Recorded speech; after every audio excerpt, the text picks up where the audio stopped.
This week, President Trump will sit down with Chinese leader Xi Jinping for their first face-to-face meeting since President Trump won re-election. The meeting comes after months of escalating threats between the two countries, but there may be an end in sight. Reed Binion has more details.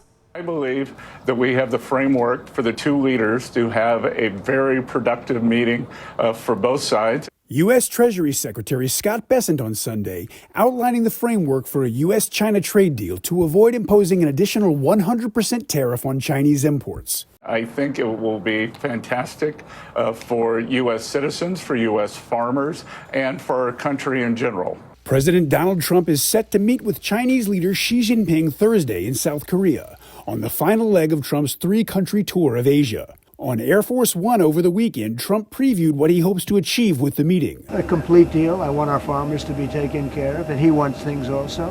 We're going to be talking about fentanyl, of course. I think we have a really good chance of making a very comprehensive deal. Halting Chinese exports of fentanyl's precursor chemicals was part of the framework U.S. and Chinese negotiators reached. On another component of the framework, Bessent said China will make substantial purchases of U.S. soybeans. I'm also anticipating that we will get some kind of a deferral on the rare earth export controls that the Chinese had discussed. Also, the two leaders are expected to finalize a deal to allow TikTok's U.S. operations to continue. In September, the White House announced an American investor group led by Oracle's Larry Ellison would operate the app's algorithm in the U.S.